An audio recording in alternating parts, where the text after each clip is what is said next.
In the world of financial planning, it's generally considered a best practice to keep all comparisons between different financial choices as equal and balanced as you realistically can. In other words, comparisons should be kept apples to apples when possible. And in a lot of cases, in fact, in the majority of cases, that is a really good rule to abide by. For instance, when trying to decide between two different investment options, we wouldn't want to be comparing the investing performance of one of the options during a down market to the performance of another investment during a strong market, because that could easily lead us to a less than realistic conclusion and by extension influence us to make a decision that we'd later regret. Just as an example to show how important this can be, let's say that John was trying to decide between investing in a simple S&P 500 index fund or gold back in 1980. At that point, stocks had just come off a rough decade, as you can see by the inflation-adjusted returns in this chart, whereas gold had quite possibly its best decade of the century. At that point, gold may well have looked like the better investment to John. It had handily beat out stocks over the prior decade and had produced incredible returns over the past 3 years going into 1981. But even though we're comparing the two investments against each other over the same time frame, it is a bit of an apples to oranges comparison. Not only because one investment is in the downward trend of its cycle while the other was rising, but also because there were some unusual outside circumstances during this time period, namely the US going off the gold standard in August of 1971. If we were to look forward in time, the picture of these investments would look very different, as you can see by this chart comparing the inflation-adjusted growth of a $10,000 investment into stocks and gold by decade since 1980. Despite the downturn of the early 1980s and the flash crash of 1987, stocks eclipsed gold by the 1990s. In fact, by 1987, it had bypassed gold's peak since 1980, which, on an inflation-adjusted basis, occurred in 1980. So, yes, in most instances, it's important to keep things as close to apples as you realistically can. However, there are some cases where comparing apples to apples can actually lead us into drawing less than realistic conclusions. These situations are not the norm, but they do exist. And they usually exist for one of two reasons. Either because non-financial factors influence the outcome by creating an uneven playing field for comparison, or the reality of our situation makes one or more of our theoretical options moot. Today I'm going to be discussing a couple of situations where an apples to oranges comparison, while unconventional, may actually provide a more holistic and realistic basis for making financial decisions, as well as discuss the potential impacts that failing to recognize these situations for what they are could have on our financial picture.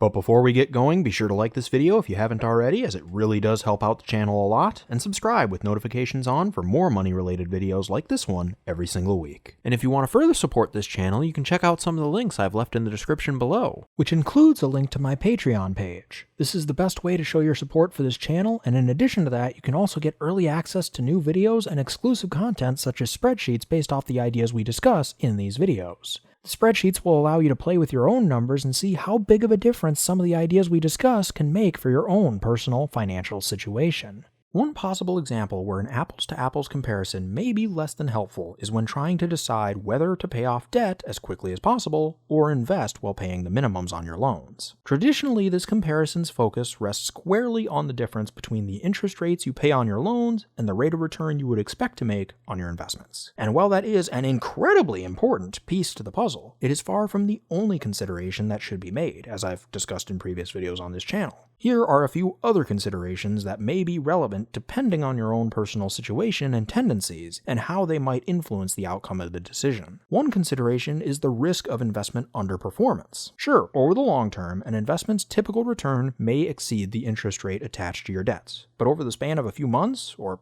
heck, even years with traditionally more volatile investments like stocks, that may not actually end up being the case, since investment returns are volatile and often skewed. In fact, in some circumstances, especially if you are investing in a highly focused investment strategy, such as single stocks, or highly volatile investments, such as stocks and more speculative investments, or if you're using some kind of leverage, such as through real estate or trading on margin, and or are a bit more risk-averse financially, your investments may hit a rough patch bad enough that you find yourself cutting your losses and winding up worse than you were when you started. Is that always going to happen? No, of course not. Some people are less likely to cut their losses during a downturn, unless something happens in their life that forces their hand to cash out their investments. And the fact of the matter is, most well-diversified investing strategies tend to gain money more often than they lose money, even over the shorter term. But it is a possibility. We all remember what happened in early 2020 or 2008. And if that possibility happens to materialize, it can set you back further than square one. That risk, and the potential ramifications of it, should be taken into consideration when making your decision. On the other hand, the returns from paying off debts are guaranteed. They just may not have quite as high of a reward ceiling as many investments do if things go well. Another consideration is that of cash flow differences. As you pay off your debts, you free up more of your income, since you obviously no longer have to make minimum payments on the loans that you've just paid off, which can, on the back end, help you make up for some, or possibly even all, of the returns that you may have missed out on while you were focused on paying your debts. Now, depending on your situation, this may or may not be that big of a difference. But in some cases, like if you have a particularly large or short-term loan, or just loans with really high interest rates, it can make a substantial difference. Car loans, for instance, were costing borrowers an average of $576 a month for new cars and $413 in 2020 for used cars, according to Experian. Just to give you an idea of the difference this can make, here's a chart showing the average ending 30-year net worth for Jane, who had a $25,000 6-year car loan charging 5% interest, which was roughly the average numbers that were found in Experian's study for 2020. I assume that Jane paid an extra $500 a month on the loan before starting to invest. The second column shows the outcome for John, who instead paid the minimum on the car loan and invested that $500 a month into an S&P 500 index fund. The returns for the investments in this simulation were randomly selected from the historical returns of the S&P 500. In this case, it took Jane roughly 2.5 years to pay off the loan and start investing. Once she did, she was able to invest an extra $400 or so a month more than John was until he also managed to pay off his loan at the end of the 6-year mark, at which point their ongoing investment contributions evened out. In the best case scenario, when investment returns were good, John's approach produced better results as indicated by his maximum ending net worth figure. And in cases where returns were less than stellar, Jane's approach came out ahead. But as you can see, even though John's approach won more often than it didn't, it wasn't necessarily by an overwhelming majority, and their average ending net worth figures were pretty darn close to one another, separated by a mere 6%, due to Jane's extra cash flow making up for much of the returns that she missed out on in those first 2.5 years or so. A third consideration are the potential behavioral differences associated with each path. Some people are willing to make choices and/or sacrifices in order to get themselves out of debt that they wouldn't have made if they were simply staying the course and investing while paying minimums on their loans. Things like putting off all non-essential expenses like travel, working second or third jobs, or selling a bunch of stuff to generate some quick cash to get a jump start on those loan payments are common examples of this. And as you can imagine, at least for those individuals that would behave differently when trying to pay off debts, this would just further exacerbate the differences we saw in the cash flow section a minute ago. Say Jane sold some of her stuff for $1,000 at the start of her debt payoff journey, and due to cutting unnecessary expenses, she reduced her regular, non-debt related spending by about 10%. Here's how the numbers from the previous section would have been affected. Is it an apples-to-apples comparison if we're considering these things?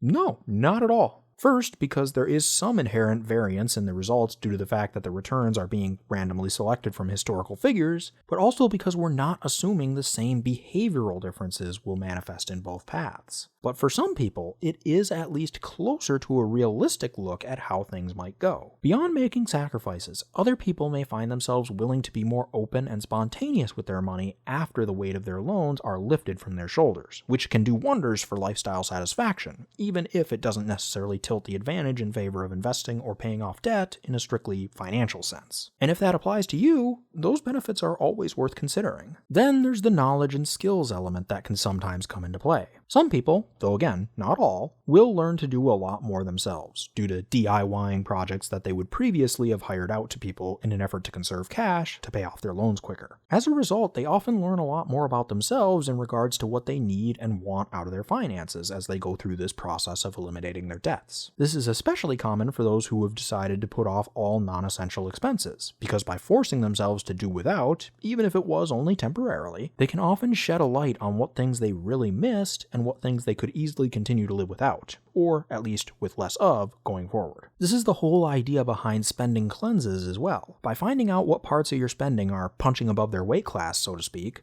you can become more financially efficient without actually sacrificing the ability to enjoy your life. In fact, by allowing yourself to put more money towards those things that can give you more bang for your buck, your lifestyle satisfaction may actually increase. And knowing how to DIY more stuff never hurts in the savings department as well. As you can imagine, these insights could influence your financial picture in a positive way long after the debts are gone, even though it is more of an apples to oranges comparison. Another possible example where an apples to apples comparison may be less than helpful is when trying to decide between renting or buying a place to live. Traditionally, when looking at the rent versus buy decision, people will compare the costs of owning a home with the cost of renting a similar home in that area. And a lot of times, this makes perfect sense. But depending on the specific situation of the person in question, it may not be the best way to approach the problem. For instance, what if the market that you're looking to rent or buy in doesn't have a lot of housing stock available for purchase? Say that you're a single 20-something and looking for a place to live near work. You don't need, or honestly probably even want, a whole lot of space at this point in time. Not just because bigger places tend to cost more to buy, heat, cool, and maintain, but also because you may not have the time or energy to take care of a 2,000 plus square foot home all by yourself. However, say at the time you're looking, there's not much available for purchase in your price range besides those larger single-family homes, just due to a lack of supply. In this situation, should you really be comparing the rental costs of such a home against the cost of ownership? Or should you be comparing it against the cost of a rental that you would realistically get in that area, even if it means an apartment? Personally, I think it's the latter. For the record, this can work in reverse as well. Say rental options are limited where a mother and father with their 3 kids were looking to live. The larger single-family homes would be a good fit size-wise, and maybe the only truly desirable option if the rentals in the area were all 1 or 2 bedroom homes or apartments. Granted, their financial situation and goals may push them into the cheaper option, but assuming they were financially willing and able to make a choice between a 700 or 800 square foot 2-bedroom apartment and a 2,000 square foot home, the winner would be obvious in that situation. Beyond market and availability considerations, there's also the lifestyle considerations that may play a role in this decision. Generally speaking, homes allow you to do some things that rentals usually don't allow you to do, such as customizing it to your liking and tastes. After all, a rental has to be kept up to a certain standard so that it can easily be made ready to rent again to the next tenant should you move out. Now, this standard may or may not be all that desirable, or in some cases comfortable for you, but it still has to be maintained.